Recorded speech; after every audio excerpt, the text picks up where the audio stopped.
नमस्कार, आप देख रहे हैं सी न्यूज़ भारत। मैं हूं आपके साथ चंचल रस्तोगी। वक्त हो गया यूपी बुलेटिन का। इस यूपी बुलेटिन में हम बात करेंगे बलरामपुर की, जहां जनजातीय गौरव दिवस पर डीएम ने थारू जनजाति छात्रों को किया सम्मानित।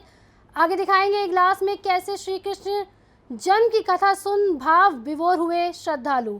आगे चर्चा करेंगे संबल की, जहां सिरसी राजकीय कन्या इंटर कॉलेज में बाल दिवस के अवसर पर कार्यक्रम का आयोजन किया गया। ऐसी तमाम खबरों पर करेंगे विस्तार से चर्चा। भगवान बिरसा मुंडा की 150वीं जयंती पर जनजातीय गौरव दिवस का आयोजन विकासखंड पचपेड़वा के थारू जनजाति ग्राम इमलिया कोडर में थारू जनजाति संग्रहालय में किया गया। कार्यक्रम का शुभारंभ डीएम पवन अग्रवाल द्वारा बिरसा मुंडा के चित्र पर माल्यार्पण एवं दीप प्रज्वलित कर किया गया। इस दौरान थारू जनजाति छात्राओं द्वारा थारू जनजाति के जुड़े सांस्कृतिक कार्यक्रमों की अति सुंदर प्रस्तुति की गई। इस अवसर पर डीएम ने खेल प्रतियोगिता, निबंध प्रतियोगिता आदि में विजयी खिलाड़ियों को मेडल पहनाकर प्रमाण पत्र सौंपा। डीएम ने सभी को भगवान बिरसा मुंडा की जयंती की शुभकामनाएं दी। उन्होंने कहा कि जनपद में थारू जनजाति का गौरवशाली इतिहास रहा है। थारू जनजाति को विकास की मुख्य धारा से जोड़ने के लिए कई कल्याणकारी योजनाएं संचालित हैं। उन्होंने विभिन्न विभागों द्वारा लगाए गए कल्याणकारी योजनाओं के कैंप का अवलोकन किया एवं कैंप में अधिक से अधिक पात्रों का आवेदन फॉर्म भराए जाने का निर्देश दिया। देखिए, ये जनजातीय गौरव दिवस का कार्यक्रम आज पूरे देश में एक साथ मनाया जा रहा है और ये कार्यक्रम अगले 1 वर्ष तक चलना है। उसके क्रम में माननीय प्रधानमंत्री जी द्वारा भी आज इसका उद्घाटन किया जा रहा है। माननीय मुख्यमंत्री जी द्वारा भी कार्यक्रम किया जा रहा है। इसका उद्देश्य ये है कि जो लगातार हमारे जनजाति से संबंधित जो हमारे साथी हैं उनको समाज की, क्योंकि वो काफ़ी स्वास्थ्य, शिक्षा, रोड, बिजली सभी सुविधाओं में बाकी समाज से पीछे थे, तो उनको। बलरामपुर से सी न्यूज़ संवाददाता संदीप सक्सेना की रिपोर्ट। इगलास तहसील क्षेत्र के गांव जम्मू में स्थित बालाजी आश्रम पर वृंदावन धाम व्यास वाले विदुषी प्रिय राधे किशोरी जी के मुखार विंद से प्रवचनों की अमृत वर्षा सुनकर श्रोता एवं भक्तजन भाव विभोर हो उठे। इगलास तहसील क्षेत्र के गांव जम्मू में स्थित श्री बालाजी आश्रम पर दिनांक 12 नवंबर से व्यासवाल विदुषी प्रिय राधे किशोरी जी द्वारा कृष्ण जन्म की कथा की अमृत वर्षा, जिसको सुनकर भक्तजन मंत्र मुग्ध हो उठे। संयुक्त कथा दिनांक 18 नवंबर तक चलेगी। तत्पश्चात प्रसाद वितरण कार्यक्रम के साथ समापन होगा। इस मौके पर सर्वश्री प्रेमपाल शर्मा, शिवकांत शर्मा, विशाल शर्मा, श्याम लवानिया, भीरेश्वर राव, विष्णु रावत, धर्मो उमाशंकर आदि मौजूद थे। इगलास यूपी से सी न्यूज़ संवाददाता इंद्रजीत प्रेमी की रिपोर्ट। जौनपुर जिले के शाहगंज में बाल दिवस के अवसर पर सेंट जेवियर्स स्कूल में शिक्षक द्वारा बच्चों को उनके अधिकारों, सुरक्षा और शिक्षा के बीच महत्व के विषय में समझाया गया और उन्हें बच्चों के प्रिय भारत के पहले प्रधानमंत्री पंडित जवाहरलाल नेहरू के विषय में बताते हुए उनके आदर्शों पर चलते हुए देश सेवा करने हेतु प्रेरित किया गया। बाल दिवस के अवसर पर सेंट जेवियर्स में बच्चों को संबोधित करते हुए प्रधानमंत्री संदीप सिंह ने कहा कि हमें बच्चों के प्रति जागरूक रहने की आवश्यकता है। साथ ही साथ उनके अंदर पढ़ाई और खेल का जज्बा पैदा करने की हर मुमकिन कोशिश करनी चाहिए, ताकि हम अपने देश के भविष्य इन बच्चों को सुरक्षित एवं स्वस्थ वातावरण प्रदान कर सकें और उन्हें उनके अधिकारों के प्रति पूरी तरीके से जागरूक कर सकें। मौके पर प्रधानाचार्य संदीप सिंह के दिशा निर्देशन पर छात्र छात्राओं ने नगर में लगे द राज सर्कस के शो को दिखाया, जहां पर बच्चों ने हैरत अंगेज कारनामे देख खुद आनंद लिया। जौनपुर से सी न्यूज़ संवाददाता दिवाकर मिश्रा के साथ दीपक सिंह की रिपोर्ट। राजकीय इंटर कॉलेज में 14 नवंबर के अवसर पर बाल दिवस बेहद धूमधाम के साथ मनाया गया, जिसमें बच्चों ने तरह तरह के खेल प्रस्तुत कर देश के प्रथम प्रधानमंत्री जवाहरलाल नेहरू को उनके जन्मदिन पर श्रद्धांजलि अर्पित की। इस अवसर पर छात्राओं को पुरस्कृत भी किया गया। राजकीय कन्या इंटर कॉलेज की प्रधानाचार्य ने अपने विचार विमर्श करते हुए बच्चों को खेल के फायदे बताए। साथ ही पंडित जवाहरलाल नेहरू की जिंदगी पर रोशनी डालते हुए बच्चों से उनके किरदार के देश सेवा के भाव को अपनाने का आह्वान किया। अपने ख्यालात का इजहार करते हुए बच्चों को भविष्य में विकास करने हेतु खेल का महत्व बताया। हालांकि इस अवसर पर बच्चों ने बहुत से खेल और कार्यक्रम प्रस्तुत किए। संभल से सी न्यूज़ संवाददाता इसरार आलम सैफी की रिपोर्ट। मोनिका कश्यप पुत्री राज बहादुर कश्यप उम्र 18 वर्ष, निवासी ग्राम तेरवा, माधोगंज बेरिया घाट गंगा स्नान करने अपने परिवार के साथ गई हुई थी। सुबह करीब 5 बजे गंगा नदी तट पर रुके हुए स्थान से अपनी मां व अन्य महिलाओं के साथ गंगा स्नान करने गंगा घाट पर गई। उसके पश्चात स्नान करने के बाद वो लापता हो गई। थोड़ी देर बाद गुड्डी देवी देखती हैं कि पुत्री आसपास कहीं दिखाई नहीं दे रही है। वहीं अपने पति राज बहादुर को बताती हैं, जिस पर राज बहादुर व गांव के अन्य लोग काफ़ी खोजबीन करने का प्रयास करते हैं, लेकिन मोनिका का कहीं अता पता नहीं चलता। पुत्री के खोए होने की सूचना राम खिलावन ने खोया पाया केंद्र में मां गुड्डी देवी का रो रो कर बुरा हाल है। हाँ, आपकी बेटी नहाने शाम को कितने टाइम गई? शाम को नहाना आई तक और यहाँ सुबह 5 बजे नहान गई जी। और नहा करके कपड़ा मातारी के पास रखते हैं जी। और वो लड़के नहान गए, नहाने चले, उसको पता नहीं कहाँ है। बेटी का क्या नाम है? मोनिका। आपका क्या नाम? राज बहादुर। अच्छा। राज बहादुर कश्यप, जी। माधवगंज तिरवा। जी जी।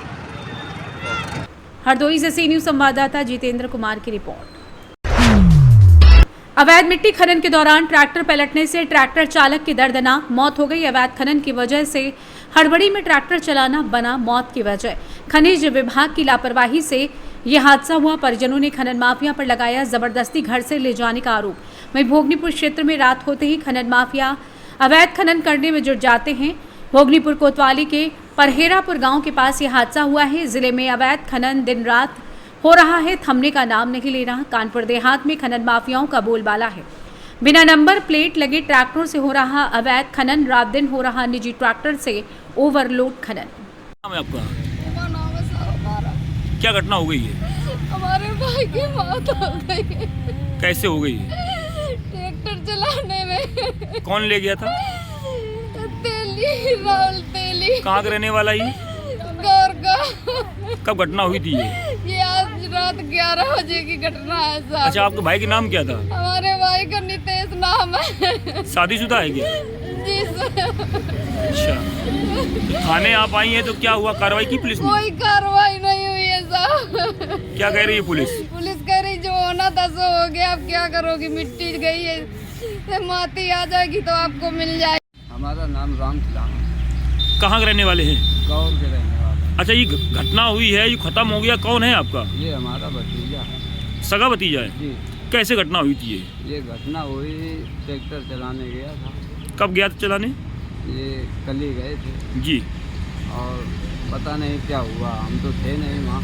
कैसे ट्रैक्टर पलटा है, क्या हुआ, हमें तो सीधा मिला है ट्रैक्टर। अच्छा, जी। तो क्या लगता है घटना हुई है तो दुर्घटना हुई है क्या? कोई वैसी कोई बात हो गई, क्या हुआ? अब हमें ये कोई जानकारी, ट्रैक्टर पलटा हुआ दिखाया गया है, ट्रैक्टर सीधा है जब हम गए थे। अच्छा, मतलब ट्रैक्टर पलटने की जानकारी दी गई थी, लेकिन जब आप मौके पहुंचे तो ट्रैक्टर सीधा मिला है। हाँ। अच्छा, तो जो लड़का खत्म हो गया भतीजा, उसका नाम क्या था? नीतेश। अच्छा, कौन ले गया था इसको इस काम में? राहुल। ये कहाँ का रहने वाला है? ये गौर के रहने वाले। अच्छा, किस भट्टे में काम चल रहा था? ये गुलाटी में चल रहा था। गुलाटी में काम चल रहा था। अच्छा, थाने में उसकी शिकायत की? पुलिस ने क्या कार्रवाई की है? पुलिस ने कोई कार्रवाई अभी नहीं की। डेड बॉडी थाने आई थी क्या? डेड वाली थाने नहीं, वहाँ से ला करके अस्पताल भेजी है, अस्पताल से डायरेक्ट निकाल दिए माटी के लिए। क्या नाम है माता जी आपका? राम देवी। कहाँ के रहने वाली हैं? गौर की। क्या घटना हुई है? हमारे साथ में लाल भैया लड़का कमाए कर लाई गए, राहुल तेली जबरदस्ती और मट्टी में चला रहा हो तो ट्रैक्टर पलट गया, खत्म हो गया हमारा लड़का बेटा। हमार बहू अगरबत्ती का गर्भवती है बहू? मतलब अगर तो का करी मार बहू देखो पहला का करी बहू मार दिया। तो पुलिस कार्रवाई कर रही कि नहीं कर रही? पुलिस कार्रवाई नहीं कुछ कर रही, कह रही जो घटना आती तो हुई चुकी, अब क्या करिए, जाओ घर। कानपुर देहात से सी न्यूज संवाददाता संजय तिवारी की रिपोर्ट। रायबरेली बछरावा स्थानीय थाना क्षेत्र के अंतर्गत चिरवा चौराहे पर अनियंत्रित स्कॉर्पियो ने 2 मोटरसाइकिल सवारों को जोरदार टक्कर मार दी, जिसमें एक की मौके पर ही मौत हो गई। वहीं 3 लोग गंभीर रूप से घायल बताए जा रहे हैं। घायलों को स्थानीय लोगों द्वारा 108 एम्बुलेंस की मदद से बछरावा CHC लाया गया, जहां पर एक की अवस्था गंभीर होने पर उसे जिला अस्पताल रेफर कर दिया गया है। जानकारी के अनुसार चुरवा गांव के अमावा दोस्तपुर चौराहे पर एक अनियंत्रित स्कॉर्पियो ने 2 बाइक सवारों को जोरदार टक्कर मार दी, जिसमें राज बहादुर उम्र 55 वर्ष की मौके पर ही मौत हो गई। वहीं 3 लोग गंभीर रूप से घायल हो गए, जहां पर स्थानीय लोगों द्वारा नेशनल हाईवे को जाम कर दिया गया है और 108 एम्बुलेंस की मदद से बछरावा सीएससी पहुंचाया गया, जिसमें एक की हालत गंभीर होने पर जिला अस्पताल को रेफर कर दिया गया है। वहीं पुलिस का कहना है कि गाड़ी को कब्जे में ले लिया गया है, विधिक कार्यवाही की जा रही है। NHI की एम्बुलेंस से 2 लोगों को लाया गया घायल अवस्था में। उसमें एक लक्ष्मीकांत तिवारी जी हैं, जिनके उम्र लगभग 55 वर्ष है। उनके सर में चोट है, जिसमें कि विशेषज्ञ राय और CT स्कैन की जरूरत है, इसलिए उनको रेफर किया जा रहा है। रायबरेली से सी न्यूज संवाददाता आलम कादरी की रिपोर्ट। सिद्धार्थनगर जिले के सदर थाना क्षेत्र के नौगढ़ चौकी अंतर्गत एक युवक को कुछ दबंगों द्वारा बर्बरता से पिटाई करने का मामला सामने आया। दरअसल सदर थाना क्षेत्र की नौगढ़ चौकी के पिछौरा गांव का ये मामला बताया जा रहा है, जहां कल देर शाम ग्राम पिछौरा निवासी 18 वर्षीय विशाल पुरानी नौगढ़ से वापस जा रहा था अपने घर में। इसी बीच रमजान नगर के पास स्थित पुल के करीब अमरीश, सुनील, अभिषेक सहित 4 युवकों ने विशाल को रोककर बेल्ट और सरिया से उसकी पिटाई कर दी। वहीं जाति सूचक गालियां देते हुए जान से मारने तक की धमकी दी। विशाल के पूरे शरीर में बेल्ट और रॉड से पिटाई के काले धब्बों के पड़े निशान हैं। पीड़ित विशाल की मां जसमती ने नौगढ़ चौकी इंचार्ज को नामजद तहरीर दी है। पीड़ितों का आरोप है चौकी इंचार्ज नहीं कर रहे हैं उनकी सुनवाई, उल्टे तहरीर बदलकर उन पर समझौता करने का दबाव बना रहे हैं। पीड़ित विशाल और उसकी मां ने घटना की पुलिस कप्तान को तहरीर दी। अभी तक मुकदमा दर्ज नहीं हो सका है। आइए जानते हैं इस विषय में पीड़ित युवक का क्या कुछ कहना है। हाँ, क्या नाम है, कहाँ रहते हैं? विशाल नाम पिछौरा रही था साहब। अच्छा, क्या हुआ था विशाल, तुमको चोट वोट लगी है, कैसे क्या मामला है? अब पता नहीं मुझे सर कि वो लोग आए, 4 लोग आए थे गाड़ी पे बैठ के, मुझे ज़बरदस्ती उठा कर लेके पता नहीं क्या हो जाता है। पहले यहाँ पे मारे और फिर गजरामा लेके गए, मारे। मैं काम करके आ रहा था तो ज़बरदस्ती उठा कर लेके गए, मजबूरी थी। और गले में पट्टा बांध रहे थे और इतना चोट लगा, बेल्ट से मारे थे, पाइप से मारे थे, बिलट से छुरी भी दिखा रहे थे। हाँ। अच्छा, क्यों मार रहे थे, कुछ बताया नहीं? नहीं, कुछ नहीं बताया सर। अच्छा, कौन लोग थे, कहाँ के रहने वाले थे? पिछौरा के, मेरे घर के सामने। अच्छा, नाम कुछ है? हाँ। क्या नाम? अमरीश और अभिषेक और आकाश। अमरीश का पिता का नाम अनिल, वो भी मार रहा था। जब वो राना लेके गए तो बोल रहा भोसड़ी के भागो मेरे घर से। हाँ। अब क्या चाहते हैं? मुकदमा करवाइए। सिद्धार्थनगर से सी न्यूज संवाददाता धर्मेंद्र कुमार की रिपोर्ट। फिलहाल इस यूपी बुलेटिन में बस इतना ही। देश दुनिया की तमाम बड़ी खबरों के लिए आप देखते रहिए सी न्यूज भारत।